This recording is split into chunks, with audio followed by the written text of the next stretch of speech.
reason to justify their existence. On that note, speaking of middle management, let's talk about middle management bicycle podcasts. Oh, wrong button again. I should look at what I'm doing.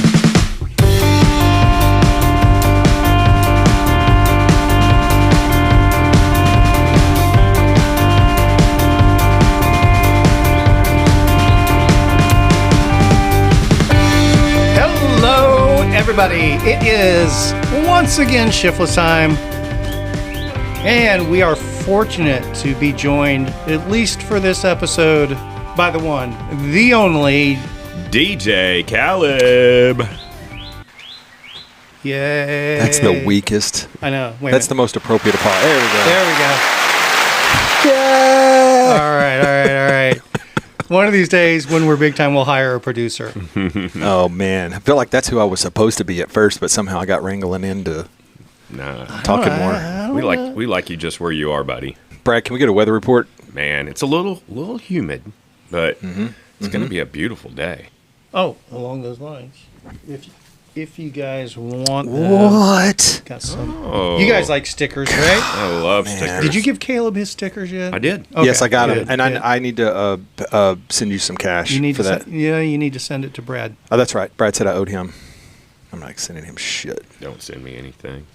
But yeah, pay for my chain. How's that? God, tell the story. Oh my God, you gotta pay for it. I feel like a complete idiot. First of all, I still feel like an idiot. Let me give you a little defense. Something that I never do. You had things coming from literally all of the angles. Oh yeah, you were airtight. Man, Gage was trying to show me climbing videos and talk to me about stuff, and I can't remember what else was going on. There was like 5 things going on. And I was trying to size the chain for Caleb's bike. We were phase 2 of assembling bike. Put his new cranks in. They were the right ones. He had a brand new chain that we had waxed. Well, just a pause. So what crank ended up being the right crank? XTR. Yeah. Okay. And I'll talk about the Maiden Voyage yesterday. I had it yesterday. I'll talk about that. So I went through all the proper steps, the way you're supposed to size the chain on that particular setup with Shimano. You run it without the derailleur. You know, on a 1x, it's just on the chain ring and on your largest cog, and you bring the chain together and you add like 5 links, right? So then I took my chain brake and I broke it, and I got distracted. And so then I'm looking to put it together, and I'm like, what is going on? And it was not right because I didn't ever take the links out. I'd pushed the pin, and it was still connected. Okay. And so then somehow I broke the chain again, but on the other end. Oh. So now it's too short, and it just went to the floor monster. And I was just like, I felt so stupid. And I was just like, well, Caleb, I owe you a chain. And I go, I'm sorry. And he goes, I've got another chain. So he owes me a hug. Yeah, I just felt really, really dumb. But shit happens, you know. Shit does happen. It does. So we have the Maiden Voyage on the new Cuddy, huh? It's under the yes. And that was the 40-miler yesterday? Yes. You know, there's a lot of placebo effect getting on a new bike. I mean, it's not a new bike, but it's kind of a new bike. Give us the reset of what's new. Yep. So swapped the all SRAM components to all Shimano, and the hope was to go all GRX, and it is almost all Shimano. And it is almost all GRX. So the only thing non-Shimano is the chainring. I went with an oval. Right now, Shimano XTR chainrings are difficult to find. So went with an oval and then went with XTR cranks. And went a little longer on the crank length, went to a full 175. All the research and reading that I saw, guys with longer legs, it makes sense. I think it was the right choice. It felt weird at first, but I don't think I was going for a big difference. I think they were 160. Oh, you were down to 165 before? I think either that. I need to measure. It's either that or the one. I think those SRAM cranks were. Did they make a 1725? Yeah. I think that might have been what it was. Yeah, that's probably what it was. They did not feel significantly longer, but I could tell a little bit. But that also could have been that was the largest oval that I had. The previous one was a 34, so maybe it was a little weird. Also. We were talking about how unpredictable the weather was going to be this weekend. I didn't even know if I was going to be able to ride on Sunday. So Saturday when Kay and I went to the gym, I absolutely destroyed my legs. So I didn't even feel that great getting on it. So it's kind of like, I don't know. We climbed hilltop on it, and I stayed seated the whole time, and I was not winded going up. I can definitely tell a difference in having a higher gear and a lower gear. Like expanding those ranges out is So what is your current gearing now? 1052. Yeah, that's right. And what's your chainring? 36. I feel good about that. And what did you have before? I changed that chainring out based on what I was doing. It's typically hovered around a 34, and then it was a 11 speed 946. I'm sorry, 1146, not 9. I don't know why I said that. 1146. Yeah. Okay. So and now not only 12 speed. not only getting another gear, but significantly wider range. I like it. Like, I think brakes felt amazing. That's what I wanted to know. It was so nice to finally be able to have brakes, even in a brand new state where they're not even really worn in yet. Not even bedded in yet. Yeah. And the brakes are GRX? GRX brakes. Yeah. Okay. Yeah. And how awesome are those hoods? Yeah, to me that's such a huge selling point. The GRX hoods they're wider. They have a little bit of a. They have like a flat platform going into them. They have a platform, but then also have these little small little ridged rubber. I don't know. It looks like a Ruffles potato chip kind of thing. So you get a little bit of a grip on it, but it's. Again, I've talked about this before on how ergonomics is such a huge, that's that micro innovation. Companies are finding these micro innovations. Shimano's heavily focused on ergonomics and, human connection. And, it felt great. I love it. I have no regrets at all. All right. I think those hoods are the biggest selling point for me. I just love, even the initial offering of the GRX, the hoods were so freaking ergonomic, and the hydraulic ones are just even better because they just have almost a bigger horn. They do. They're longer and. And ultimately, our goal is for this to be an Unbound XL rig, correct? Yes, for sure. Yeah, that's the goal. And then, do you expect this iteration to be your permanent bike as well? This is what you want full term, or is this kind of focused on Unbound XL? No, I think the only thing I may ever change is the chainring. Chainring. If I'm going to load it up and we're going to go do Arkansas high country, I'm going to put a 34 or maybe even a 32 on it. Yeah. That depends. But other than that, and we ended up with 180s front and rear.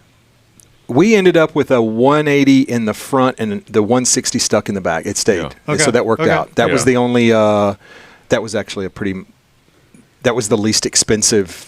And are you lesson. Are you set on tires now? Or yeah, that's what I was going to ask. What tires you can run? I didn't. I've had them for weeks. Yeah. And I have not put them on just because I still want them. I want that new skin walls.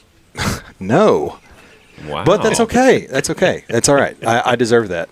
Actually, but I still have a pair of XC Race skin walls in my cabinet that one day it'll get on something. Mezcals. Yeah. I'm going to put them on in a couple of weeks as I get closer, but I'm going with Conti's, right? Conti Race King, the armored with the chili compound. Yeah, 2.2. Yep. Yeah. 2.1. Oh, 2.1. Yep. So a little on the narrow. But it's a big 2.1, isn't it? It's a big 2.1. Yeah. And you're running those reserve rims. Those have like a 30 internal? Something like that. Is it 32 maybe? It's wide. Yeah, it is wide. Tires are slightly larger. Yeah. My 225s look like almost like 2.3s. Yeah. Yeah. So I've talked to a couple people who've done XL multiple times. One of them won it, and that was the overwhelming choice. For tire Unbound. recommendation. Tire recommendation. Yeah. But if you read the Unbound page on Facebook, like everyone is it's all over the place. What people swear to God it is. But I will say my goal, or not my goal, but my priority is durability. Yeah. I will sacrifice because they are a little heavy. Well, they are heavier. Yeah. But I will sacrifice that for comfort, and peace of mind and durability. Yeah. And you are running comfort sticks, right? I am. Yes. Yeah. I'm gonna probably go. It's funny. The more for anyone out there that's interested in them and they feel like they can't find a good position or maybe they feel it too low, start taking yoga. Yeah. because I can tell a difference. If I've been steady on my yoga once a week, twice a week, I can settle into them a lot easier at a certain height than having to raise them back up. Because I've got the spacers. I've got 10 mil all the way up to 60 mil spacers. And what's your plan? I'll probably put the 30 on. Yeah. Split the difference. Yeah, because I mean, and that's just on the bar. You don't have a Fred bar or anything like that, or no. I built a little crossbar with a piece of PVC pipe and zip tied it together, and I can put all my stuff on that. Okay. Yeah. But really, those risers are based on how tall where your bar is to begin with, right? So if I wanted to be really comfortable in my Warbird, I might use a higher riser than what I'm going to use on my Cutthroat, because the bar on my Cutthroat is already higher. The bar is high. Setting that bar high. Yeah. So, and Sean, hold on, Sean. Let me read your text, because he texted me about this. I need to have a section called, can we have an official segment on this podcast called Caleb Got It Wrong? And then I can go back. Isn't that basically our subtitle? Yeah, that is. We could just call it We Got It Wrong. That's even better. We're full of shit. Yeah. But anyway. One of the things I said a couple times on the podcast was that that Salsa was using a 2x GRX crank on the Cutthroat, and that was wrong. I just looked at it. I looked at it wrong. Okay. They're not doing that. And Okay. Sean called me out on that, so he was right for that. Thanks, Sean. By the way, he's a badass too. Oh, yeah. He got first place. Mm-hmm. Yeah. Got up on that box. We had quite a few friends podium this weekend. Mm-hmm. That's good stuff. Weather is always a factor. Yeah. It is. Boy, And not knocking the accomplishment. It Yeah. just it changes things up. yeah. The 4-hour race looks like it was a mud fest. It didn't look like it was. It literally was. There's no doubt that It was saucy and soupy. McAfee said the first lap was fine. By the time it was the third lap, he said it was just a slop fest. I've never seen very many post-race pictures where people have a mud line on their arm. Yeah. It's typically around, you take your bibs off and you've got, mud socks. He had a picture of his arm, and it looked like a leg with the amount of mud on it. Yeah, it was pretty insane. Yeah. The question is, does that help or hinder 4R's reputation going forward? I don't know. I wonder. think it helps. Yeah. I think it helps. I love that our area has become more accepting of opening trails earlier and allowing the trouble spots to have a little bit more highlight so they can get addressed, so we can continue to open trails earlier instead of just keeping trails closed for days when there's like 1 or 2 spots that are bad, But I don't know how 4R handles traffic and everything while it's so nasty. I think what the fallout's going to Yeah, I think that's an apples and oranges comparison, quite frankly. be. How so? I'm confused. What did I say wrong? Well, I mean, it's a totally different. There's a big difference between a publicly accessible mountain bike trail that has to stay closed for multiple days to keep hundreds of people off of it versus a piece of private property that, okay, you have one event in the rain, and then essentially nobody's going to be on it for weeks afterwards, sort of thing. You've got time to fix it and clean it up, and I see what you're saying, and things like that. And that said, it is totally different terrains as well. Yeah. I mean, our black goop clay down here is a big difference than the caliche at Oak Cliff or the semi-caliche up there at 4R and stuff, or the sandstone at North Shore. And now the problem with North Shore, I mean, the Corps would love to be able to do partial openings, but you just can't do it, because if you give it a partial opening, just the yahoos are going to go, well, I'm just going to ride what I want to ride. And that's the problem with North Shore is it's just so popular and so many people want to ride it. It's like what is the most popular trail in DFW, you think?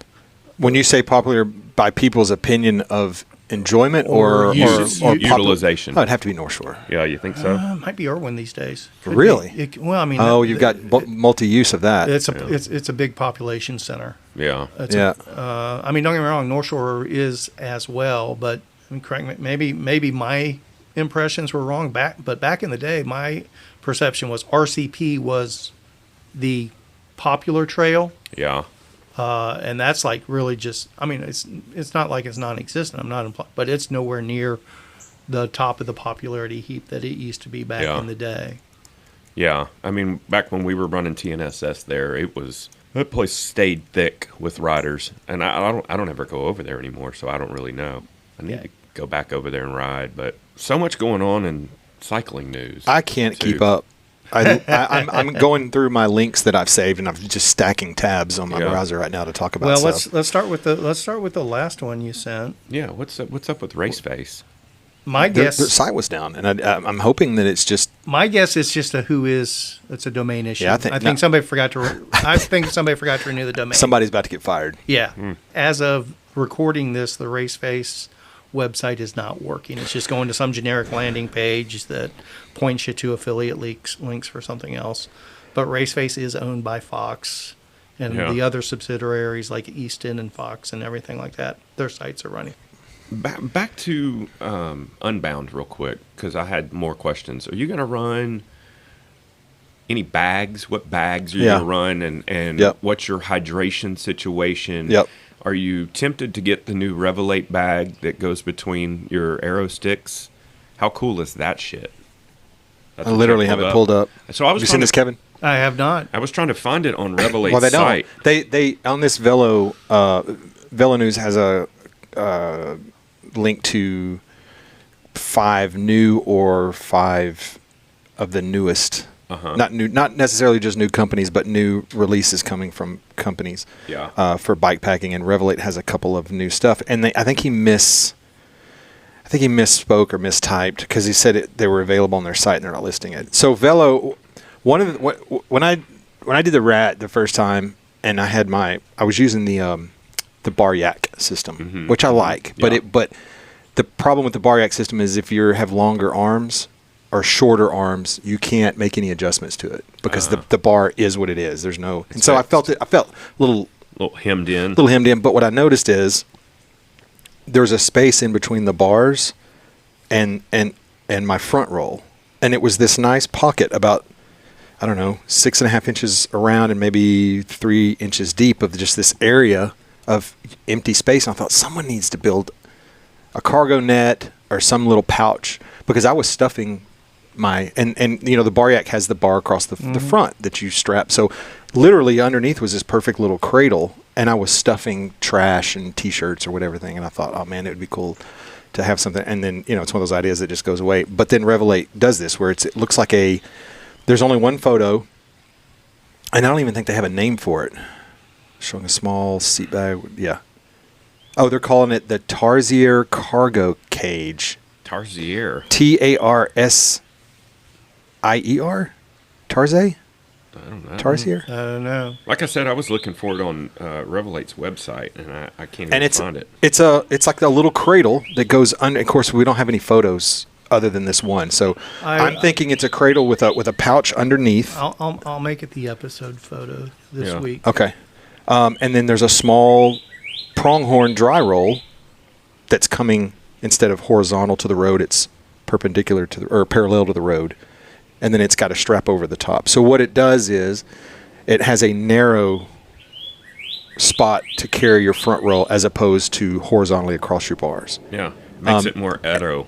Yeah, and it also looks like it has some pouches on the side. Okay, so it's a front roll holder is what it is that goes basically underneath the comfort sticks or the aero bars. It does not even look like it's attached at all. Maybe here it's attached to the bars, but and that looks like a zipper pouch. It's a cradle, or what is it exactly? I think it's a combination cradle and a few storage compartments from the looks of it. And it attaches just to the bars, or to the stem, or to the handlebar, and then looks like it attaches to your getaways. Your I'm going to go with it probably has some security strap around the stem, 2 on the bar, on the handlebars, and then 1 or 2 on the aero bars.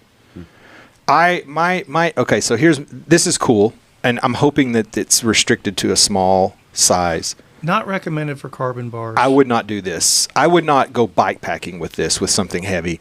Putting that much weight on your aero bars that are then ratchet ratcheted and tightened to your handlebars. And then, I'm seeing lots of opportunity for failure here. Yeah, I'm more interested in just this storage system here. And you could do that without this pouch and keep it tucked in. But as we all know, because we're all physics majors here, that weight distributed further out. It just becomes a bigger lever. That it's harder to control. I even noticed when we went this year on our trip to the grasslands, I had an extra pouch up front for my fishing gear and my rod tube, and I could feel a slight difference in that weight. So that's really cool. I think that's really neat. At least the ability to have a pouch, a storage pouch, and there's a little cradle at the top with some bungee straps. So Brad, going back to your question, I will not be using this. I don't know. I may try it, but okay. Well, it's not even available yet. It's not. Who knows when it's going to be available? Just real quick, and we'll run back. But I'm old. I'm seeing how shit falls out of my head. The Redshift kitchen sink bar that we were talking, the flare and the sweep on it, it's 7 degrees flare, 25 degrees sweep. Okay. Oh, okay. So Brad was saying that he wants flare. I mean, did you mean flare or did you mean sweep when you were saying flare? Flare. Okay. Yeah. All right. Anyway, then you were going to Caleb. Back to bags. What bags are you running? And then I wanted to go over if you want to go over your checklist. Yep. So we'll start front to back. Currently, the plan is to run that broad fork burrito roll in the front, stuffed full of food and powder. Yeah. I will have comfort sticks. But even looking at that Revelate thing, I think I might be able to rig something up similar, because I really like the idea of having small pouches off those bars. That is wasted space. That's unutilized space. That's a no-brainer. So TBD on that. Yeah. I'll have a bolt-on gas tank. Kind of thought about getting the super long, super big, or the mag tank, I think is what it's called. I don't know.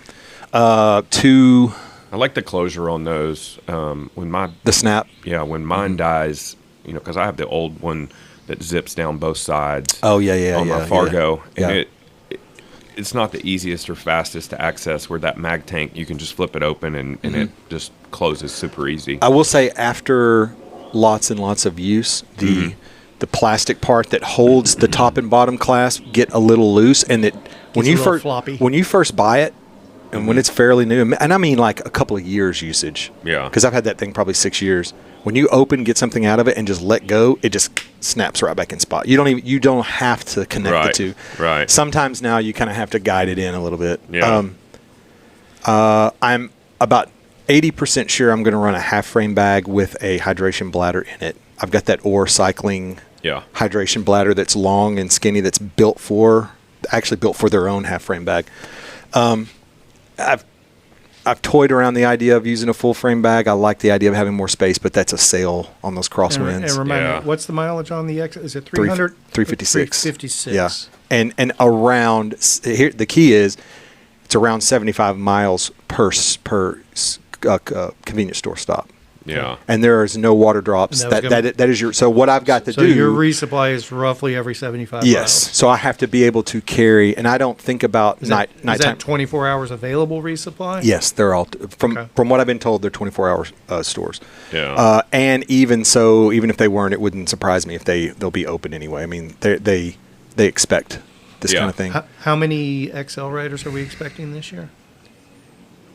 I could be wrong, but I think I read 200. And how many of them are you going to beat? 198. So you're going to come in second, huh?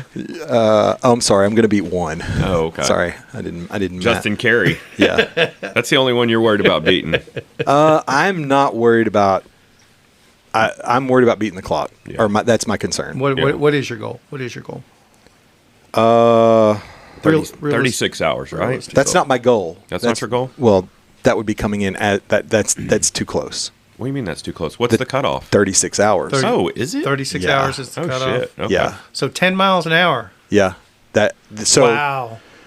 Yeah, that's the thing. It's 350. God, that sounds like a dickhead thing to say, but 350 miles doesn't scare me or doesn't concern me as much as the time. That makes all the sense. Because I didn't realize the cutoff was that aggressive. To be honest with you, that is fairly aggressive, beating the clock. And I don't know if there is a representative at the convenience stores to do that, like tell you, because if you go to the neutral stops,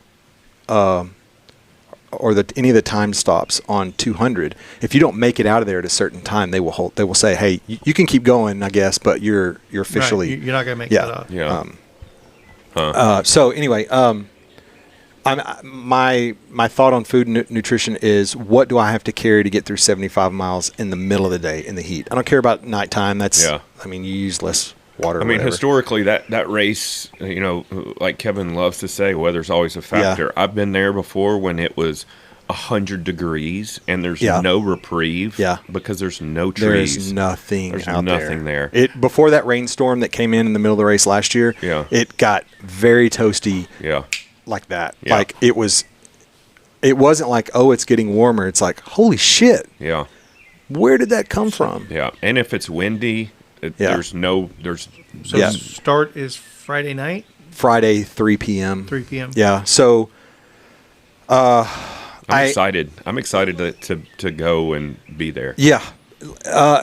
And like I said on my text to Shannon, I'm not trying to be Aero, but I'm not trying to be not Aero either. Yeah. So I'm trying not to put water bottles on the fork. You need to be cognizant of it. Yeah. Because of that cutoff. Yeah. So I'm as of now, I'm not putting water bottles on the fork. I've seen people do that a lot. I'm going to have 2 on the frame.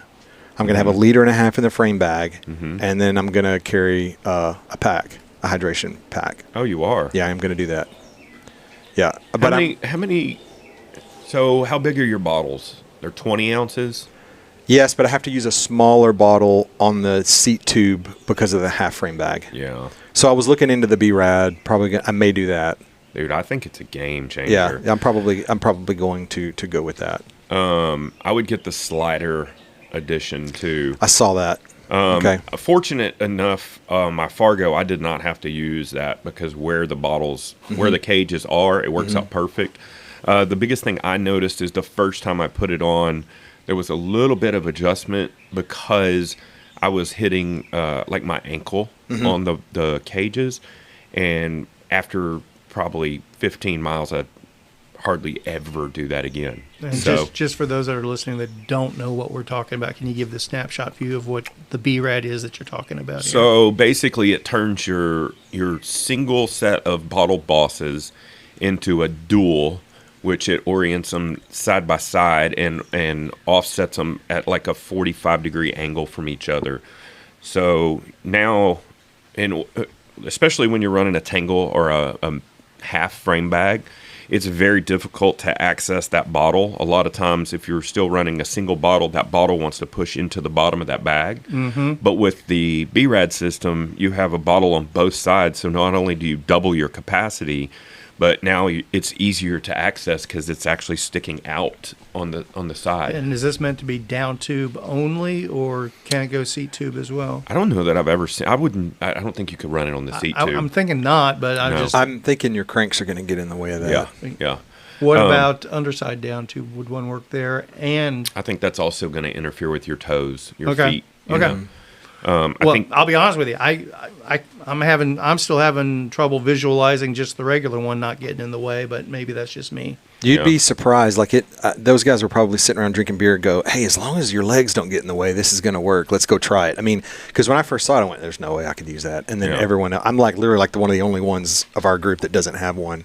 And I get it. I've never seen anybody hit their legs on it. Yeah, just my first impression of the concept is, there's going to be interference. It's the same thing I had. It's identical. I think the first time I used one was at Triple Crown, when Shannon and Adam and I went and did Triple Crown, because I was concerned about carrying enough water because there's no resupply on that, and Josh Dean actually loaned me his to try out leading up to it, and like I said, the first time I rode it, I was like, well, this is kind of a problem, and then my brain just adjusted, and I never had an issue after that. I mean, there's an occasional time when you're going over something super technical where I may interfere with it a little bit, but for the most part, it never gets in the way. You don't even notice it's there. So, and it is legitimately a game changer. So I believe you. I believe you. So you're planning to do a backpack of some sort as well? Is that what you said? Yeah. What about the heat factor with that, though?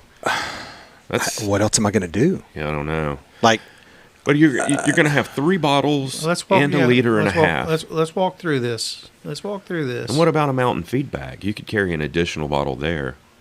say that again? Mountain feed bag. Feed bag. Yeah. I got 2. I'm putting those both on there. Okay. Are you putting water bottles in them, or what are you putting in? Yeah. I didn't count those as I didn't count the bottles for that. So that's 2 more bottles. Yeah, that's plenty. Man, I'm telling you. Oh, I don't like them. That backpack in Emporia. I did it last year, and it 350 miles. No, I can't imagine. Yeah. Well, the other thing is packing in tools and food, because food is a big thing. Yeah, food is a big thing. The other, like, one of the biggest, I don't know if not the word is advice or feedback from people who've done it is eat when you're not hungry. Yeah. You literally eat you- the entire time. If you've gone 30 minutes or 45 minutes without putting something down your throat, then Yeah, you're behind. you're not. Eat on a schedule. Yep. Yeah. And salt. Yeah. Salt is I big thing ordered too. a box of the new Skratch super carb. Oh, really? Yeah, I'm going to test it out this weekend. Yeah. Because What's that test going to look like? it's going out and riding it and not being and being close enough to where if I start to shit my pants, I can bail out somewhere. I understand. Is this 50 miles? Is this 100 miles? Is this 200 miles? Or for the test ride? Yeah. Oh, I don't know. I'm just going to go out and the test is seeing if my gut can handle it. Yeah. Because all the reviews I've read is test it first to make sure your gut can handle that amount of the carbs. Yeah. I'm not familiar with that. Trey Rozelle, who joined us last week, was mentioning that, and he made this is such a no-brainer thing. When he said it, it took me a minute and goes, no, that's not how. Oh wait, yeah, fuck yeah. Well, it's twice the amount of carbs in half the serving. I would have to carry 16 servings of Tailwind, Right. or Skratch. To I can definitely see get that, but I don't uh, think there's a lot. I mean, I guess I didn't even look at the calorie count on that. How much protein is in it? Like if you, I don't know. I haven't read. Let me look at it. We're getting late in the game to play with new foods. Yeah. Well, that's why I didn't know this stuff existed until last week. I understand. It may not be time to learn it exists, but that's just me. Super high carb mix. Here it is. And then it's 8 200 calorie packets. Okay, that's good. So I'm getting some calories out of it. I guess you'd have to if you're putting on. Yeah, that's what you want. You want about 200 calories per bottle. Yeah. Because from everything I've read and understood and studied, your body can only process about 300 calories an hour while you're doing, what we'd call high intensity exercise. Because what happens is if you try to do more than that, you start having stomach issues and your stomach will lock up. Yep. But also salt intake hinders that as well. Meaning if you're not getting enough salt, it'll also cause your stomach to lock up as well. Mm-hmm. So, So I don't know. I don't want to use a hydration bag. Well, I'm bringing a shrew. What's a shrew? Shrew is the small. Up until all right, back up. One of the other bags that Revelate released that has no details on, and it's barely a photo, like it's one photo in that Velo report, is a small foldable saddle bag, very small, small. That looks like what? Is that a half a liter? Yeah, maybe. That's a half. And then the shrew is... What is it, 2 liters? It's like 2 to 8. It's a range. This is 2.25, but I think it can get a little larger. Anyway, I'm going with this, Kevin. I have the Terrapin 8 liter, and I think it's just going to be too big. Yeah. So this fits, and this is going to be pretty much clothing and food, more food. Okay. But that's going to be a couple of layers of clothing, and then I have the keg underneath the bottom bracket. All right. So let's walk through this. All right. So you're definitely doing the B-RAD for 2 bottles Yeah, the down tube is the plan. Yeah, yes. I'm going to do that, yeah. And then you're going to have another bottle on the seat tube. Yeah. That's 3 bottles. That's 3, 4, 5. So what makes 4 and 5? So two feedbacks. Yeah, on the feed. Two on the handlebar. Okay. 2 on the B-RAD. On the B-RAD. 1 on the seat tube. Okay, so that's 5 bottles. Yep. And then you're going to have your that order is a liter and a half. That's a liter and a half. So that's And you're more. gonna have 2 more. That's 7 bottles. And you're going to have a vault on the down tube where you can put your powder? Is that the plan? Vault on the down tube. That's what you said. You're going to have a keg? That's going to have tools. Oh, okay. Yeah, most of my powder is going to be. I still have Keep your powder dry. Yeah. Or actually keep it wet. But anyway. That'll be stored throughout on that front roll in the shrew. But I like the idea these are single serving packages. Yes. Even though I don't like the waste involved, but right. it helps ding brain portion. Yeah. You know, when you're 12 hours in and you're strung out and you're not going, did I put 1 scoop in or did I put 2 scoops? Yeah, or, it's a lot easier how much water were you thinking about carrying on the hydration pack? It was going to be an additional liter and a half. I was not going to go 2 liters. I mean, I would like to. God damn, this is. I mean, I know. So here's the thing. I've packed my bike full. As we're talking, it's full of water and food now, and I haven't really factored in 3 tubes and water, air cartridges and all that shit. We're getting there. We're getting there. Because you're sitting on, depending on conditions, between 60 and 80 miles of water, as is, without a hydration pack at this point. Mm-hmm. Am I about right there, or am I figuring my math wrong? No, you're about right. Okay. In my opinion, the hydration pack's going to be more counterproductive than productive at that point. But that's me. Okay. The other thing I thought about, which is now I'm being contradictory, but is to put I have kind of like an oversized bottle cage, one of those Blackburn oversized cages you can put anything on. Yeah. And I'm thinking about possibly just bringing it. And if I get to a convenience store and I don't think I'm going to have enough water to get through the heat of the day, I can strap a 1 liter bottle of water on it. And do you have anything on the underside of the down tube? Does your cuddy have room for anything there? Just a one of those little kegs. So that's where your toolkit's going to be. I have the bulk of the tools are going to be there. No, perfect. That's ideal. The potential oversized cage, where would you put that? On the fork. I wouldn't do that. Yeah, but if nothing's on it, it's not really going to affect a lot. Yeah. I'm going to try to stay at around 13 or 14 miles an hour. I'm not trying to be aero. And we watched that. There's the Dylan Johnson tire video, or the aero video you sent. They were talking about widths and all that stuff, to where it's a threshold of speed. Yeah, if you're under a certain amount of miles per hour, it doesn't even matter. It matters, but it exponentially ramps up at 18 miles an hour and above. Yeah. And no, you're not going to be at 18 miles an hour. Negative. But there is, but they also did say in that video, well, at lesser speeds, it's not as much of a difference, but the difference would be bikepacking and ultra endurance when you start getting into multiple hours, even though at lower speeds, aero is not much of a difference. It is a cumulative difference over time. Exactly. Yeah. And that's why. But now that said, maybe I'm going to contradict myself here.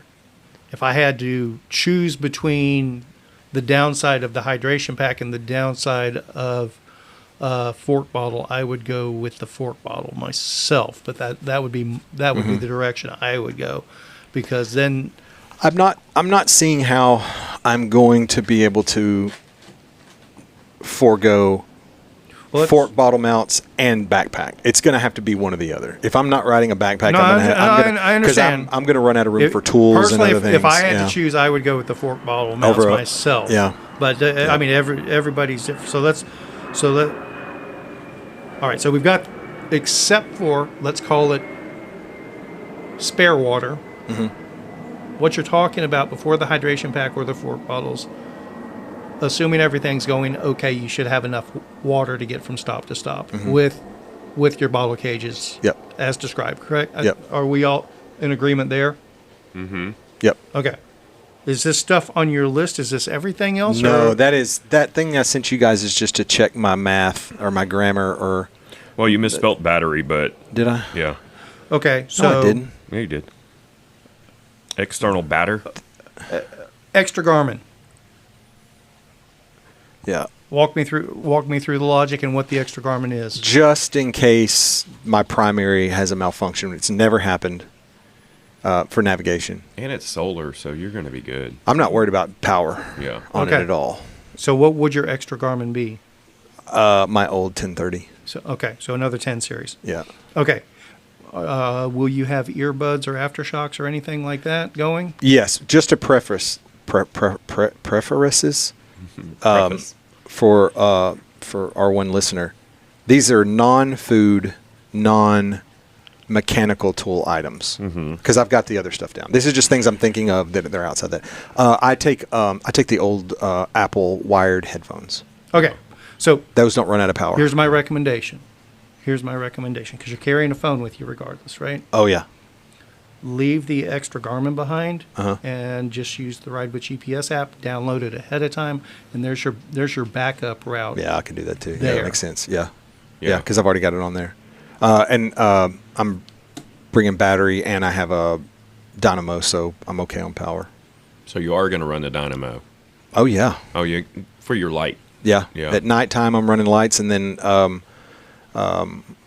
probably directly into my phone during the day, Yeah. just so I don't, because then that's all. I will already have my cache battery powered up. Yeah. I'm not going to use it all during the day. Yeah. I'll keep my phone charged directly to the dynamo during the day, just because then it's a negative. What's that terminology? Negative variable. I don't know. It doesn't affect anything. Yeah. I'm keeping it powered, and then I will use that cache battery for my headlamp, should I need it. Yeah. I don't plan on using it very much. Yeah. Back to bags real quick. I meant to ask you, do you run a jerry can? Yeah. Yeah. Oh yeah. Okay. I'm gonna have some tools in that too. That's So what I was, there you go. that's what I Yeah. was thinking. God, I forgot about that. Yeah. Okay. So second item on the list, you're not gonna carry an extra Garmin. No. But this one intrigued me. I have no clue. Mm-hmm. What are the pantyhose for? Think about it. I don't never worn pantyhose before. Stuff it with ice, and you put it down your shirt or around your neck. Oh, okay. And they're light. Yeah. They're very light. They're very, very They light. take up no room. Well, then they're actually pantyhose are actually they go into the realm of multiple use. Yeah. Yes, they work for ice socks. I think isn't that what they call it? I think so. Yeah. Yeah. They work for ice socks. They work for just carrying shit. If a bag breaks or Yeah. whatever else, Yeah. Or a tie off. I guess you could tie something off. you can use them as a tourniquet. Oh God, don't say that. Well, I understand, but again, multiple use. Yeah. But actually, gosh forbid, let's say heavy duty storm rolls in the middle of the night and dips down into the 40s and Yep. you're freezing. You can actually throw some pantyhose on, Yep. and there's a thermal layer there. Yeah, there is. Yeah. Yep. So I'm not going to argue with pantyhose because they are so light and take up so little room. Speaking of leggings and and you look stuff. sexy with them. Yeah. I like the sheer color, but Yeah. with the satin finish. I like Yeah. a little shine, Just but a not little bit of gloss. sheen there. Little Yeah. sheen. Sheen, not shine. Thank So- you. Sheen is definitely the right word. So, on the term of leggings here, are you going to shave your legs for this event? Maybe Yeah. not with a razor. I'll just use a trimmer. Yeah. Okay. I don't know if low priority on that one. Well, it's mostly like if it's muddy and stuff, Yeah. you're gonna want your Yeah, that's true. no leg hair. You Yeah. know, especially there's the challenge. yeah. Between you and Justin, whoever loses this year Yeah, shaves we're the at the- other's legs next year. I want to say challenge accepted just on the sheer humor of that, Yeah. but knowing my luck, I will be that guy.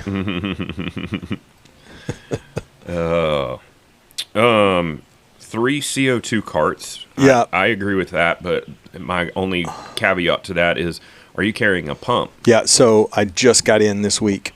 I guess it's Lasagne? Lasagne or Toe Peak. Okay. It's a double action. Yeah. It's heavy, Yeah. but I tested it, and it 5-to-1 Yeah. to the other pump that I had, maybe. Perfect. Yeah. So yeah, I'm gonna have a pump, high volume. 2 small squirt bottles. Yeah, wax. Yeah. Small, But because, you're gonna start with a waxed chain, right? Oh yeah, Yeah. I'm gonna do that here. Okay. Tire plug kit with extra bacon. Yep. I agree. Chamois butter. I'm assuming you're going to do the packages, the little single Yep. serve packs. Yeah. Oh, and plug kit. No pun intended. It's exclusively mule plugs. What? I don't know what you're talking The mule about. plug, Malone's company. Oh, mule. I heard meal. Yeah, me Oh, too. sorry, mule. 2 tubes. I'm assuming you're going to do the Ride Now, the Pink Girls. I'm thinking about maybe taking one traditional one. Yeah, but you can carry 3 Man, tubes. I'm gonna. But what if all 3 of them fail? Well, then, If all 3 of them fail, Then you're the- Oh. destined to fail. yeah, the gods are against you. Okay. It's yeah. I mean, what? One 2.3 regular tube is the same as 3 of those. Yeah. It really is. Yeah. I mean, I would opt for. dude, and you've already tested that tube. Right. You ran that thing for 70 miles yeah. and 0 issues. Yeah. And 2 valve core extenders, Yeah. Yeah. Yeah. not just one. Yeah. I have to. That was probably my biggest takeaway that I learned when we were doing Triple Crown, because I had a flat and did not think about a valve core extender. And the tube that I had did not go through my rim because I run those deeper rims. And so I was like, oh, I'm forever carrying one of these now. And I think I have 2 in my bag. Yeah. So Yeah. I think I have to. I'll just, if I can't find that other one, Yeah. I'll order another one. sunscreen, Yeah. agreed. Small. But But I am bringing arm covers. I've got the best ones I've ever found are the Columbia fly fishing Yeah. arm covers. They have the Ice Tech or whatever. I don't Yeah. know what that's called. Cool Tech or whatever. And then a neck buff. Yeah. So I don't plan on staying in the sun You're going to be in the sun. unnaked. Yeah. I don't like sunscreen because it literally makes me hotter. I you know? have that same. Right. I try not to It use it clogs as up much the as I can. pores. Yeah. I'll put it on my Neck and stuff. ears and, And stuff like that. you'll fry your ears without it. That's Yeah. for sure. And your nose. Yeah. Arms will be covered. Visor. You're going to wear a cycling cap. I have a cap. Yeah. Yeah. Yeah. Battery. You're talking That's my about your cash cash battery. battery. Yep. Yeah. Yep. Headlamp plus external battery. So my I like the Exposure brand headlights, Mhm. and it the one that I bought came with an external battery that you can Velcro strap to the back of your helmet, and it's about the size of a tube of lipstick, maybe about Yeah. the size of your thumb, Yeah. and you'll get an extra. Oh shit! I hit my microphone again. Sorry. You'll get an extra, depending upon how you burn your light. I could get another 3 hours out of it. Yeah. Yeah, but And that's a backup light. It is a right? backup light. Yeah, yeah. I don't plan on using.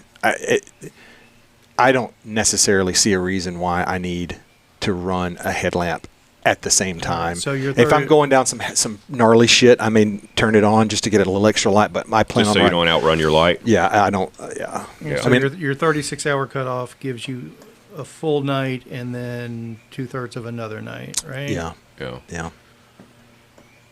I've ridden plenty of times through the night without a headlamp. Understood. Just using the light on my Yeah. my what is that, a Backpacker Pro, the adventure focused one. Oh, yeah. It's got the two That little flashlight thing? one spot and 2 floodlights. No, the light on the front of my Oh, yeah. my dynamo K light. light. Yeah, the Yeah. K light. Yeah. Yeah. Very cool. Zip ties, that's Yeah. self-explanatory. Yeah. Yeah. Spare cleat. I've never had an issue with cleats before, but I go back and reread my notes. Mm-hmm. I self-doubt myself, not in my ability to pack, but forgetting things. So I Mm-hmm. go back to my notes and reread notes. And I always had spare cleat, but I've never. I think more important than a spare cleat is a spare cleat bolt. Yeah. Well, that would be the same thing. I would. Yeah. I already have them in a very small Yeah. Ziploc But pouch. you can use a cleat bolt as the same thread pitch as all your Bottle Boss bolts. Is it really? So It's a 10. Yeah. So on my Fargo, I have a cleat bolt that's on I guess it's the crossbar that goes between the seat stays that's threaded for like a fender or whatever. I have a cleat bolt just screwed in there, so I always have one with me on my Fargo. Because when we did the Monster Cross that you did forever ago, that's the only time I've ever had this issue, but I lost a cleat bolt in the middle of the ride. And so my cleat was non-functional. I couldn't even use it. So I had to pedal in without a cleat, basically. So I don't know that a cleat is necessary, but if it gives you peace of mind, yes. But cleat bolts, I think, are more imperative. And you're pedaling Shimano's, I assume? Yeah. Yeah. Okay. Yeah. XTRs. Yeah, I put some new pedals in there too. And did you put thread lock on your cleat bolts? Mud. No, I would thread lock them, and Let's dip them in mud. no, and double check them, Yeah. make sure they're tensioned. Yeah, all right. On the I'll make a note of that. the day before. What about your shoes? What? I'm going with Let me guess, gyros, however you say it. thread lock cleat bolts. Write myself a note. Probably will go with my lace ups because Lace ups, okay. they are it's the medium stiff sole. Yeah. I did it last year in the. The only thing with lace ups is you can't make adjustments on the fly. You don't need to. Yeah. I'm. That's the thing that when I used to do like the full ratchet shoes, constantly making adjustments. Rarely ever. Yeah. The only time I ever have to rarely make lean over and maybe loosen it a little bit and retie it is on a major temperature swing. Yeah. Where your feet like really immediately swell. Yeah. But I think that there's enough stretch in the laces and enough stretch in the material of the shoe that it can stay completely formed and tight around your foot and then expand with it as well. What about socks? We'll do shin high smart wools. Yeah. Wool. Yeah. Okay. The 10-inch socks, I think. Throw an extra lace in with your pantyhose. Oh, that's a good idea. Yeah. Yeah. I do have. I like the Shimano gravel shoe. I wore it last year and it was a little too stiff. Because as we've talked, I am not ashamed to walk a hill that I can spend half the energy on. Agreed. They kind of started to lose some of the cleat, the tread on some of those. So and plus I think the sole's just too stiff to walk on. Yeah. So yeah, going with the lace ups. Okay. Color TBD. You know me. Oh yeah. You know me. All right. What else is on this list? That's it. I think I had a redundant sealant. Yeah, that's redundant. I consider that redundant. That's with three tubes. Oh yeah. Yeah. Also, I'm going to carry. Oh no, that isn't. I didn't have that on there twice. No. I'll probably, if I have room, at peace of mind, I'll bring one bottle of Stans. Yeah. A small bottle. A little 4 ounce. Well, UL headlamp, rechargeable. No yeah, battery. that is definitely redundant. Okay. I need to delete that. Okay. And then I added mud pick. I forgot to add that. Yeah, I was going to bring that one up. But I keep that. I keep that with my full frame bag because I strap it. You're just using a plastic paint scraper? Not this year. Hell no. Hell no. Matter of fact, I'm going to talk to your son about this. I want him to cut me one made out of titanium. The plastic ones don't work in heavy mud. Yeah, they suck. You see so many people carrying paint stir sticks. No. Yeah. Slap your hand. No. Yeah. You know how easy those things break? Yeah. Well, you get the shorter one, not the 12. But anyway. Oh, that's funny. Yeah. Yeah, I want a titanium. I want to make sure that so like there's nothing on here about the clothing and so forth, but I assume that's in the other bags. Yeah. One pair of bibs, and I'm probably going to bring a shirt like this, which is like a super ultralight fishing shirt. I will roll out. I mean, are you bringing anything like an emergency bivvy or anything for worst case scenario type I have of stuff? one. I have a full rain jacket? No. You're not going to bring a rain No. jacket? Bring the Atom poncho. Oh, Yeah. That's a brilliant idea. Maybe I'll do that. Here's my thing. There is with no the- shelter available. No, I know. I mean, I know. No, other than the convenience just stores. pack that emergency poncho. I'll bring the emergency bivvy for sure. Maybe the poncho. My thing on the rain jacket is there's no such thing. If you want a rain jacket that's not going to get you wet, You're going you're to going to absolutely bake. Yeah. You're going to greenhouse. I would rather just get wet. It's Would rather get wet. This a depends shirt on like how this. cold it is. Shirt like this is going to dry in 30 minutes anyway. It's more about if you're broken down and stranded in the middle of nowhere and you don't want to go warm. hypothermic. Yep. It's about staying warm. A little personal preference tidbit. I've told Brad has seen me do this before, but Kevin, I will roll out wearing a Big Pig jersey or a Velo Republic jersey, but first stop, I'm taking it off. I'm taking my bib straps down, and I'm putting this shirt on. I feel like $1 million when I'm riding and I don't have bib straps on my back. Mine disappear. I can feel them. I can feel the heat. I can feel the sweat. I take them off, and you have a loose sun shirt on, man, and who knows? It could be a placebo. I don't know. But that is 100% in the plan. I never noticed mine. I will ride the majority of the ride wearing bib shorts and then a fishing shirt or a ultralight breathable shirt like this. May pack a vest. I don't. That's going to come down to. I know the weather is always unpredictable. Yeah. But we're going to know whether or not it's going to drop down below 65. 50. Yeah. And even then, like, I'll be fine. I can tough through being a little cold. Like as long as you're moving, that's the thing. As long as you're pedaling. Yeah, that's a good point. That's a good point. One other thing I would suggest, but you can choose to ignore it. I'm not seeing a spare dirt hanger on here. Not just for while you're on the 350, just during transport. If you I've got one. I'll add that. Put it there in case something stupid happens. Yeah. You don't want your trip to go sideways in the parking lot. The interesting thing about this thing, man, it's like so weird to pack for. It's like I'm packing for a long distance bikepacking trip, and it's not. It is a bikepacking trip, essentially. Yeah, it's a bikepacking trip with no stopping. Yeah. Well, I mean, it's just the sheer amount of miles and the exposure and how much area you're going to cover and how long you're going to be out there. You got to be prepared for the total distance and the total time, and that's bikepacking. Yeah. The range of scenarios that you can encounter, you need to be prepared for them so they don't put you on the ropes. Yeah. You know. So in my plan, and I don't believe in karma or luck or I don't jinxing yourself or whatever, but if I don't make the time, I'm gonna 100% peter it. Yeah, just Rajkani it. Yeah. Yeah, I'm still gonna ride the ride. Yeah, that's if I don't make the time. That's what I'm hoping you'll do. I think I can. I really feel confident I can hang on. What's your longest effort so far in one go? 325. Oh, okay. So 330. Okay. When did you do that? On the rat.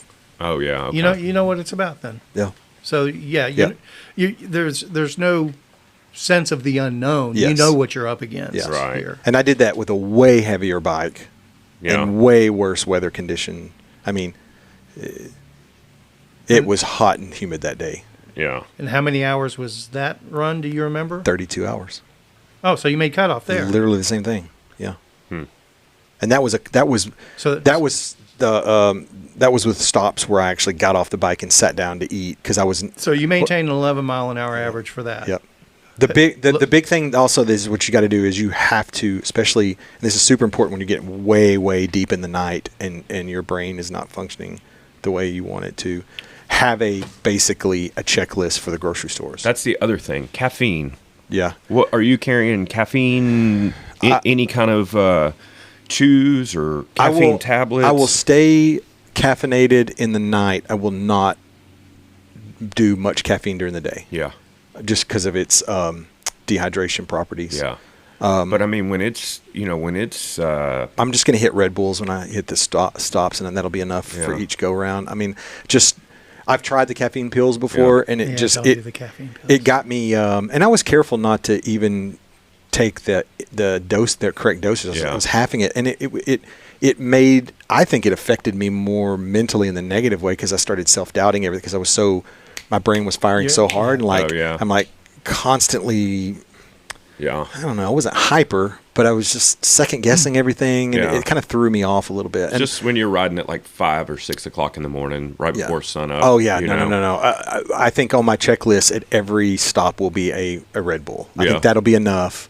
to handle that. I can get some sugar in, I can get some caffeine in, and then I need to have I'm going to split my list into sweets and savories. Yeah. Because I get 5 or 6 hours into any ride and I'm done eating sweet foods. I don't even have which is crazy for me because I love chocolate and I love sugar and I love candy. But you get to a point where all I want to eat is potato chips and pretzels and salt. Is Red Bull part of your normal routine? Yeah. Day in, day out? Not day in and day out, but I'm definitely okay with Red Bull. Okay. Yeah. Or just a good old Coca-Cola. You know. Well, yeah, that's going to be on the list. But so the big thing is get your stuff, eat it as fast as you can. I can't remember whose article I read, but he said half of his he was joking, he was being sarcastic, but he said half of his training was learning how to eat fast. But I think the carbonated beverage, at increments during a long ride like that is a game changer too, because it just helps to break up and settle your stomach a little bit, and that jolt of caffeine and sugar. Yeah, like it's an injection. Honey buns will be consumed. Oh yeah, for sure. Any plans for real food along the lines of sandwiches or anything like that? Or I'm not opposed to solid whole foods, yes, but nothing out of a heat box. Yeah, I'll do the sandwiches that are in the little triangle. Yeah, I've never. I've literally never had. I've heard lots of horror stories about buying in the hot food stuff. Time dependent. I don't. If I'm in a pinch, I'll throw a frozen burrito, hot pocket in the microwave there, or whatever. But I don't want to spend that much time. Yeah. I want to have my checklist, go in, and get my stuff. Yeah. I think it was the Lyle Wilcox Rafa little mini documentary on her XL, and I remember the line. She got in, and as she was paying for her stuff, the camera panned around, and the line it was 12 cyclists deep. Yeah. That's time. Yeah. I mean, factor in those times. You could lose 3 hours in that entire race just waiting in line. Yeah, that's definitely a consideration. And correct me if I'm wrong, but the 350 is completely self-supported. 100%. Yeah, so you can't have, even though I'm going to be there, by the letter of the law, I'm not allowed to hand you anything. No. So I couldn't go into the store and get stuff and be there when you get there. No. Just clarifying. No, but what you could if you were handing it out to everybody. Yeah. I've seen footage of local groups standing outside handing stuff out, church groups or whatever. Yeah, I think that falls into the Trail Angel category. Yes, because they don't care who it is. They're handing it to every person that walks up and asks for it. Right. They did that to us. Morgansville, Masonville, one of the next to last. It was the last neutral stop was at a church, and they had the church group out there cooking hamburgers and hot dogs and handing out chips and Cokes to everybody. They did that the year I was there too. Yeah. I think you're about as prepared as you can be, mentally and physically. I'm actually the funny thing, if there's anything that's stressing me out, is my lack of stress and panic over this. Yeah, I get that. I'm waking up in the morning going, am I thinking about, maybe I'm not focusing enough energy on this, but I feel, look, it's the same thing as last year. I'm going to go out and whatever happens, going to happen, and I'm going to have a story to tell. Yeah. And if I succeed, I've notched on the belt. Remind me, I've slept a couple of times since we did your Unbound review. Last year, you were planning to do the 100 and ended up doing the 200. Yeah. Is that what happened? Yeah. So you accidentally fell into the 200 and pulled that off okay last year. Yeah, with zero training. Other than just my normal riding schedule, which is not a lot. I try to keep my my base. Here's the thing. I'm no longer interested in going out and even making attempts to race a gravel race and go out there and peg it for 4 hours. 4 or 5 hours. I just don't I don't see the point anymore. There's so many people that are in my age group that are so goddamn strong and so fast in those races. Yeah. So I don't have to go out and worry about doing ladders or doing sprints or intervals. Occasionally, I'll go out and I'll chase telephone poles or I'll chase hills or whatever just to get the heart rate going.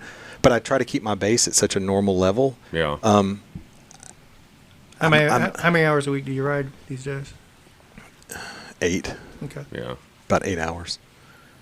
I need to get back there. But and I'm in the gym a lot. So, and I've ramped up the gym more since January, getting ready for this. I don't go out and do a ton of weights. It's more of functional and activation, less heavyweight stuff. I don't do very heavy weights at all, actually. You're not one rep max weight. Are you changing anything else on the bike besides the group set? Any different bars, saddle, seat post? No. That's all staying It's the all same? the same, yeah. So everything's dialed in fit-wise. There's not going to be any adjustments on any of that between now and then? I'm thinking crank either length, potentially. Yeah, so I'm thinking either my seat post has been too low and now it's perfect, or I may need to raise it a little bit. I can feel a little bit of a difference, but I think the difference is in a good way. You wouldn't want to raise your saddle if you get longer cranks. You're going to want to lower your saddle. Well, I felt a little bunched up on my upstroke. Huh. A little bit. But it feels perfect on the downstroke. It just feels different. I think Yeah. you're noticing the difference. They're when you've You're going to have to adjust to it, obviously. Yeah, but nothing on there I'm going, oh, this is so weird. I mean, it's things that I forget about in the ride. Yeah. Right. On Sunday, they would come back every once in a while. I was like, oh, that's a little weird. But Yeah. Just be cognizant of it if there's an oddball knee twinge or something like that. Yeah. I went out for a long enough ride Sunday that I would have picked up some body issues, whether it be I get it. whether it be in the feet So or the remind me, knees. you went So you're at 175 now, but you're not sure where you were before. I think they're the 172.5s. Hey, I'm pretty sure. Yeah. But you can double check them. You have them at your house, don't you? Yeah. Yeah, just look at them. Just double, because you said something about 165 somewhere. No, I don't think they are. I think they're the. Well, no, I'm saying that's a huge 172.5 to 175. All right. Yeah. But if it was a 165 to 175 change, definitely something to be cognizant of. Oh, and I'm definitely not riding tire inserts. Those are, Did you go back and get your tire insert yet? I need to do that. Yeah. It's still there. I cached that thing. Yeah. Yeah, I'm pretty sure it's still there too, but I meant to follow up and ask you. I wanted to call bullshit on that story. Well, me and Kay are going to go out there tomorrow and grab it. We were 100% planning on going out there, and then we just got sidetracked, as we do during the weekends. That's what happened. That was my point. No, you would have been correct in doing that. Yeah. I think you're set up. I think you're ready for Unbound. I'm excited to go and spectate. And Kevin, you're going to be there too, right? It doesn't look like that any longer. Actually, our first overnight stop for that route got wiped out by a tornado over the weekend. Oh damn! So, where was that? Sulphur, Oklahoma. Oh shit! There was a massive outbreak of tornadoes. There were 6 this weekend confirmed in Texas alone. Yeah, 6 individual, and I think even more in Oklahoma. Yeah, and Nebraska. Nebraska absolutely annihilated. Man, that's scary. Oklahoma got hit really hard. Did you see the guy's GoPro footage that's floating around? Did you see the train conductor? No. What? There was a video in Nebraska where it was the conductor and whoever their helper is. I don't know. They're trapped in the engine, and there's a tornado coming, and it hits the train. Okay. But they were stopped. They were stopped for whatever reason. Broke the windows, everything. Tell you what, if I was going to get hit by a tornado, I think a train might be one of the places I'd want to be. Yeah, at least in the locomotive, anyway. Except for if that thing does get picked up, you're done. It's tough to pick up. You guys got to follow this dude. He's a storm chaser. Aaron Rigsby. Don't know. Holy shit! The footage of this tornado. It doesn't. Is it on the Insta? I just texted it to y'all. It's one of the tornado footage itself is not extremely compelling. It's the amount of debris surrounding it. It looks fake. Now. But I mean, obviously, it's not fake. It's going over trains now. I wonder if it was on that same train track. Maybe. I texted it to you too, Kevin. I'll watch it later. Yeah. That is wild. I'm too old. I can't multitask like that. Yeah. Neither can I. The volume will be Not that too great. loud, and I won't be able to turn it off. And What else? some of my porn links will pop up, and Brad will get all hot and bothered. Less of me, something else. Have we talked about the Aspen ST tubeless tire that just got released? Who's At that by? Sea Otter, Maxxis. It's a 170 TPI, 170 thread per inch. Which, Explain to the people who don't know, primarily me. I never really paid attention to the TPI. I've read it, but I don't remember what it is. And you call yourself a racer boy. Yeah. So threads per inch. terrible. Think about Suck. thread count on sheets, right?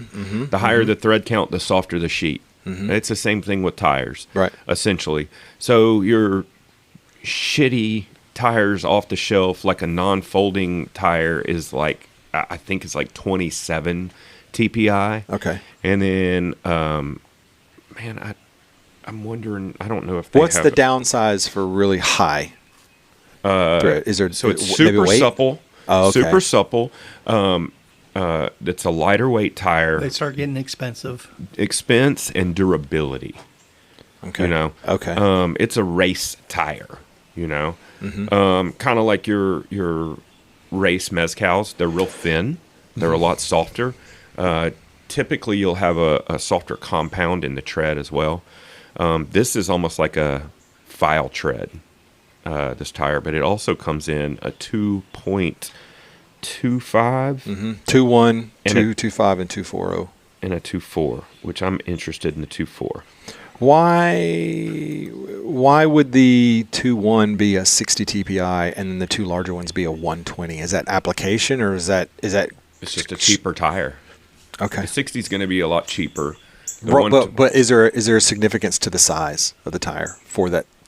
I don't think it's size dependent. Well, the only one that's 60 is the 2.1. The 2.5 and the 2.4 are 120s. Yeah, I don't know. Okay, I didn't know if there was a. My guess is the market for the people that are going to buy that tire and pay the extra expense.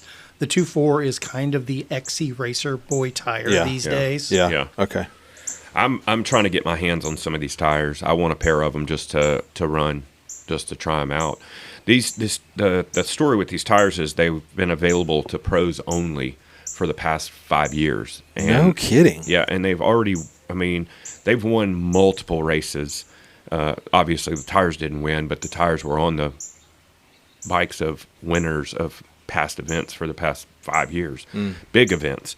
So it's already noted as an extremely fast tire. And if you look at the tread pattern, it's definitely a fast tire, but it's also going to be very condition dependent.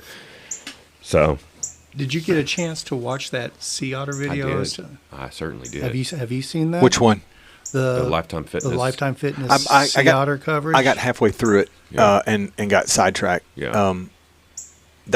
Just the 48-hour turnaround. That's absolutely nuts. I mean, I haven't done a shitload of broadcasts, but I've done enough to know editing takes a long ass time, and that's a.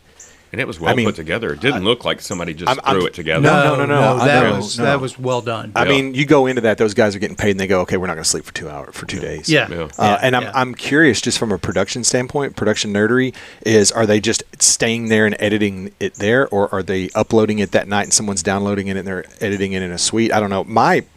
I wouldn't be surprised if they have a house there. Yeah. They're renting a house and they bring that footage in that night and they start and they cut it right there on site. That turnaround was insane. And it is fantastic. Yeah, it's super well done. The commentary's fantastic. All the highlights and the montages and stuff. The one thing I'm disappointed in, though, is I didn't see the e-bike guy getting his iPhone shot at the end of that climb like last year.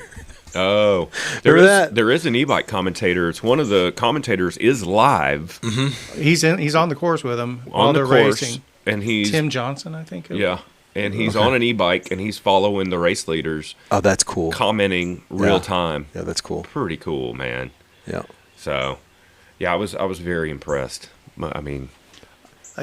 More of that. I'll be honest with you. I couldn't really get into the Call of a Lifetime series. It was just too long after the fact. It's that ship's already sailed. I kind of got that, but I love that. There's a complete benefit to getting it right after the Well, event. I'll be honest with you. It wouldn't hurt my feeling for him to take a week to put it together. Yeah. But to turn that around in 48 hours the way they did, Yeah. I was very surprised. The thing is, though, man, once that blood's in the water, that's what people they've set the bar now. Yep. They can't back down from. Well, if they get it out the same week, they'll be okay.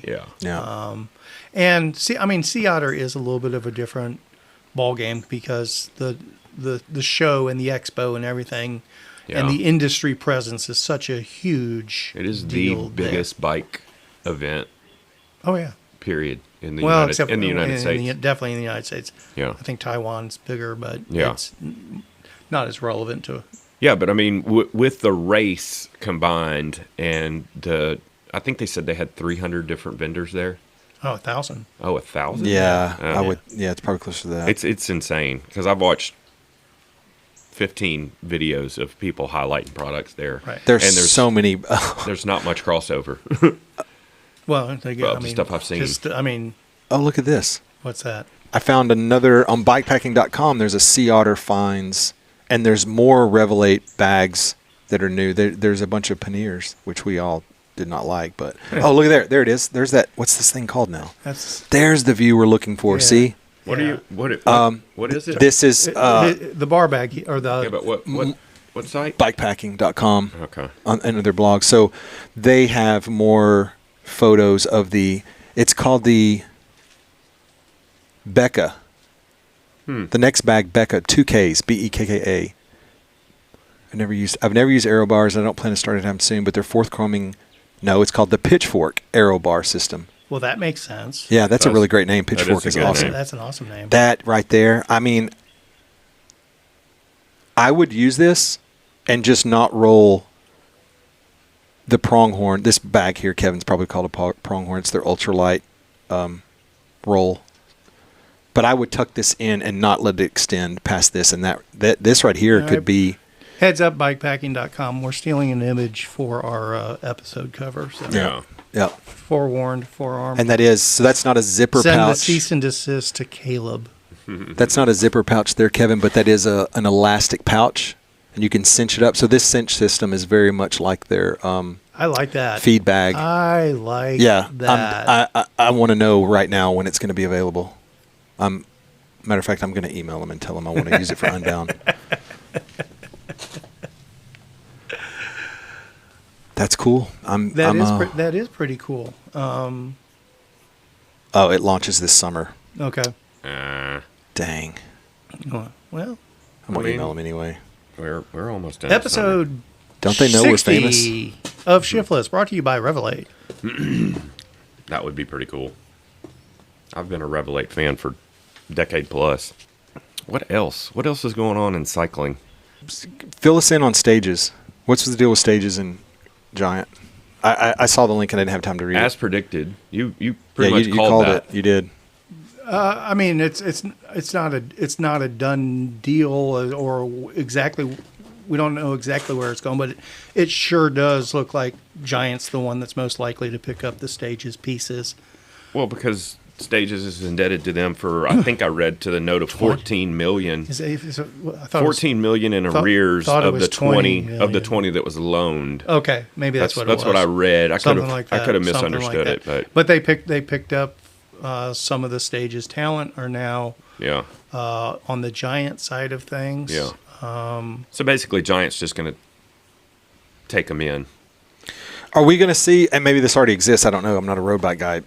Can you go to a bike shop and buy a bike OEM with a Stages? With power meter on it? You can? Oh, okay. yeah, that's pretty common. Okay. And you can do that on the gravel side and probably on the mountain bike side these days, too. Yeah. Would be my guess. You can get a Cork or a Stages. Stages is, from what I understand, is more geared towards road, period. And Cork is all over the board. Well, and I believe Giant does. I think Giant just has their own power meters now, is my understanding. Oh, do they? But I think they are. When a Giant bike comes with an OEM power meter, it's going to be a Giant power meter. That's my understanding, but I'm not up to speed on the Giant product set or configurations at this time. Still very concerned or very curious, I think is the better way to, I would, I'd like to know what's coming of Kona. Obviously. Did y'all talk about that last week? Yeah. Okay. We're not gonna know for a while. No. When we talked last week, did we talk about the bikepacking.com review of that Ouroboros or? I don't think so. Okay. Looks like a cool bike. Yeah. It's a shame. It's a shame. It looks like a cool bike. I'm still just surprised that someone didn't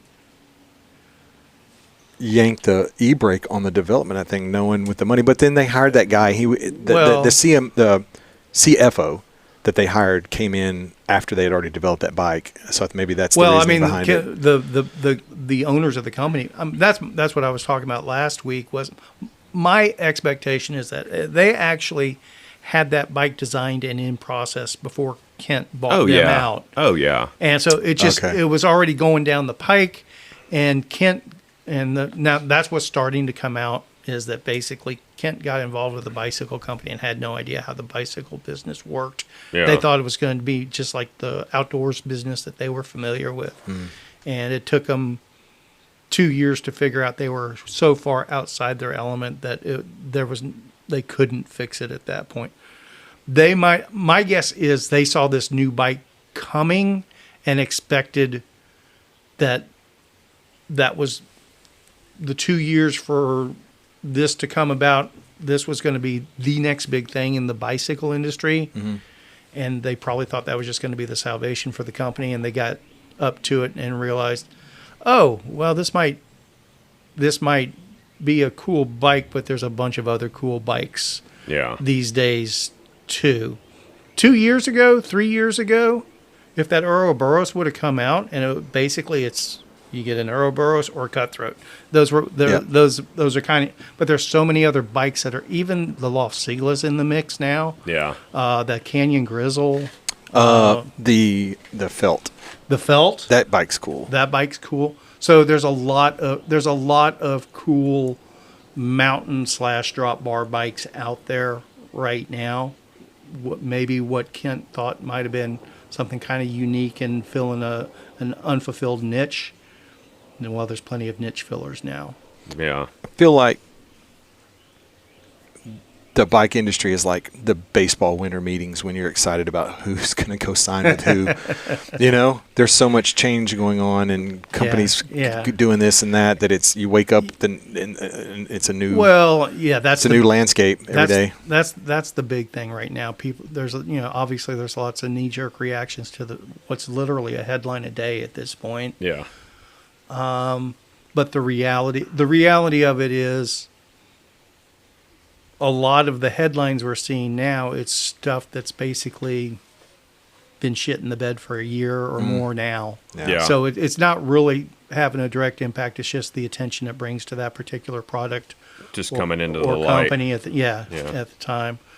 I still say I'm still expecting, and I don't know which one, but I'm still expecting somebody huge to fold shop or have serious issues, if not outright fold. Yeah. But we'll see.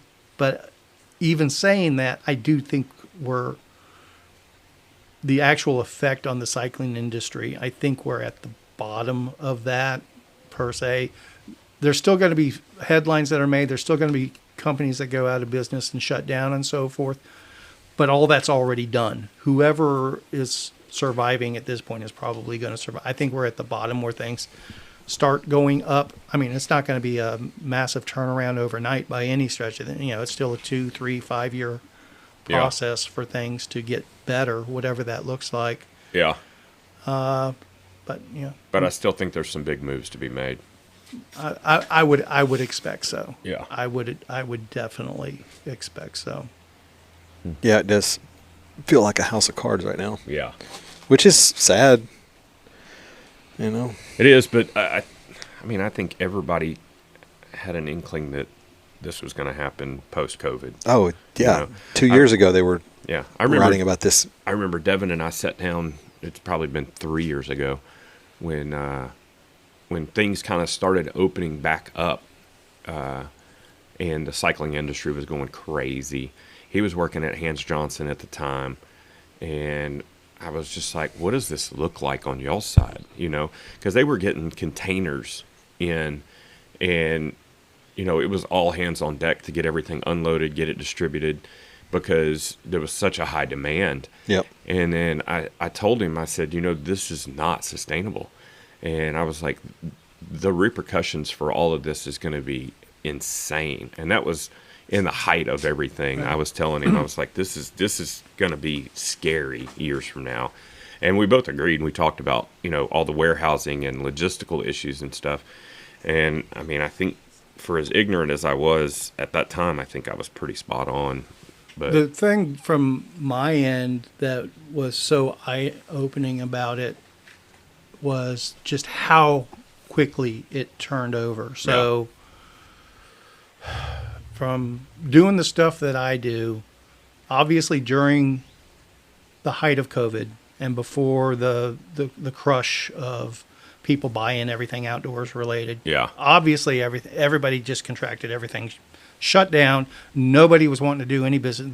There was no way to get any sponsorship dollars then, and I didn't expect to. But everything just completely dried up then. And then it just like at one flick of the switch, probably late summer of 20, fall of 20. When everybody was taking their COVID money and buying everything, and everybody was just trying to do stuff and everything like that, and the outdoors market went crazy. So then everybody's trying to catch up and sell more stuff. And they weren't going to spend any money on sponsorships because they didn't need to. If they had something, they could sell it. If they had more of it, they could sell it for twice the price 6 months down the road, sort of thing. And so all of 21, you know, literally reaching out to companies I'd worked with before, and they just laughed in my face. We don't need you. It was basically the attitude. And 2022 comes around, and towards the end of the summer of 2022, all of a sudden I'm getting emails and calls from hey, Kevin, what you got going for 23? We're looking to get back in the game for sponsorships and events, and we'd love to hook up with you. And it was like, oh, well, that's interesting. Well, okay, well, you know, as before, you know, we usually work on this stuff October, November. They're like, fantastic. We'll reach out to you October 1st. October 1st comes around, crickets. I mean, this is literally from like August, maybe September. And so then I start pinging people back, and it's like, yeah, we're not doing anything right at all. And it went in the space of literally a quarter.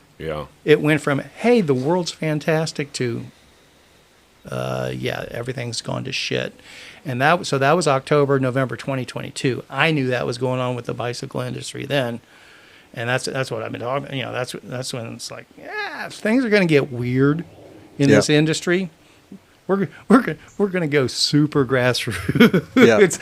I'm not going to count on a single dollar of sponsorship going forward. I can't say I'm not surprised. I certainly didn't predict this publicly, but given the cost of their products, I'm not surprised about Rafa.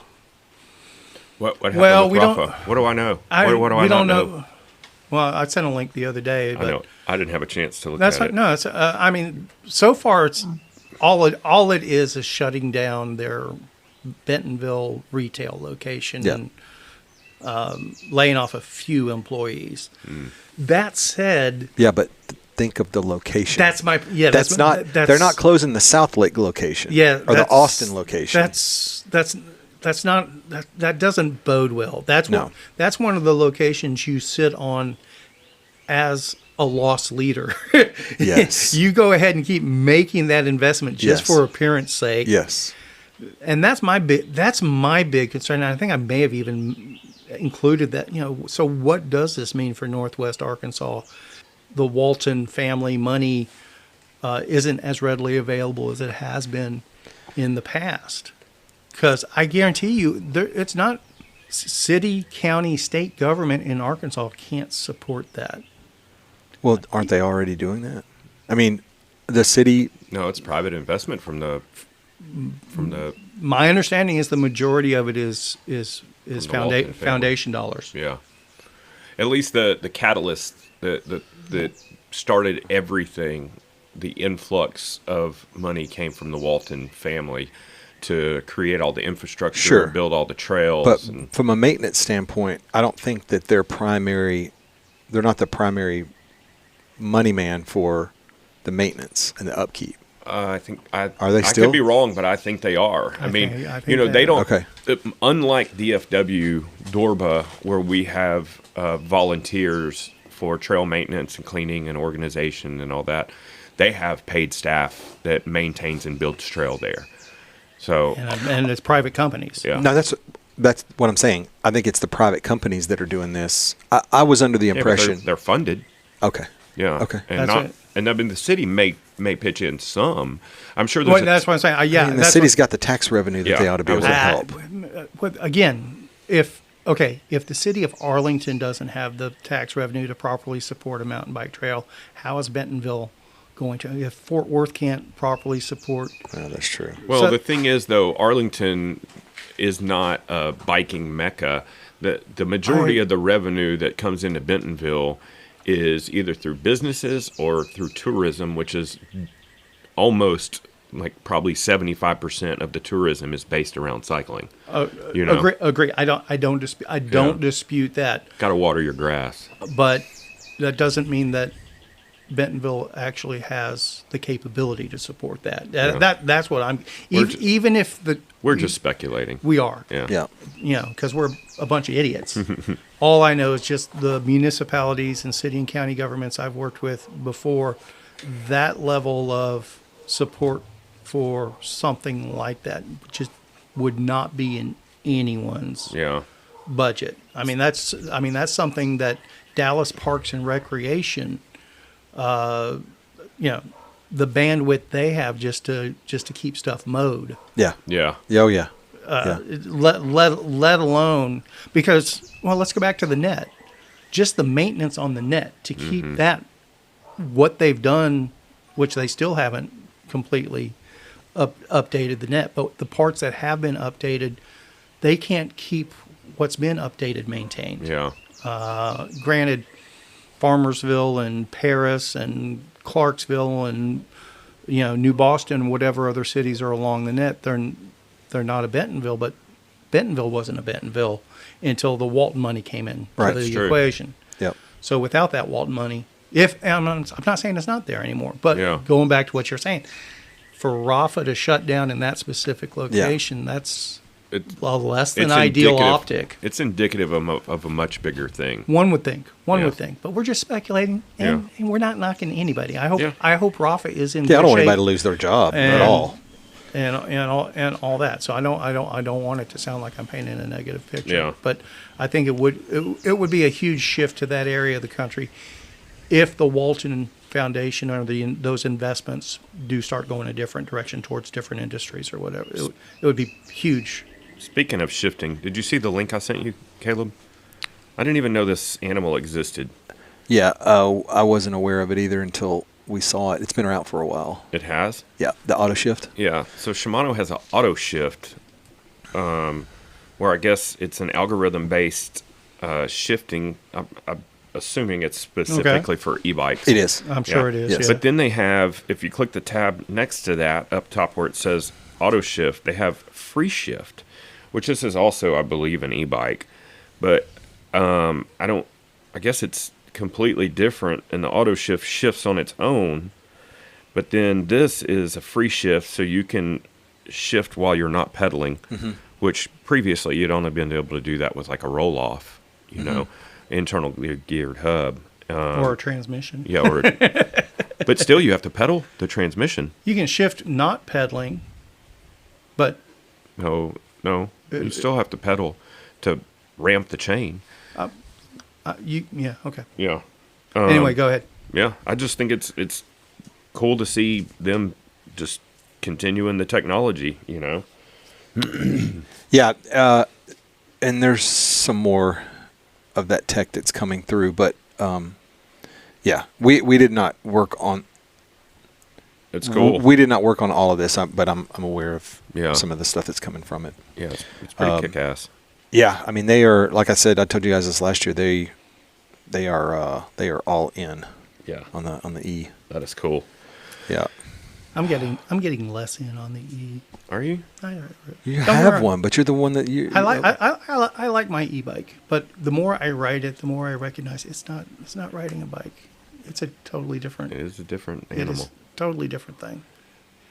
Speaking of riding your bikes, it's starting to get a little toasty out here. Starting to get toasty. And we're like 2 hours in, so let's wrap up. I still have to pack for Sedona. Yep.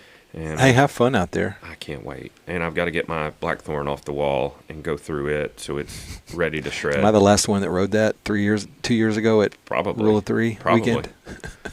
Probably. So what should people do? Go ride your bike. Enjoy this weather.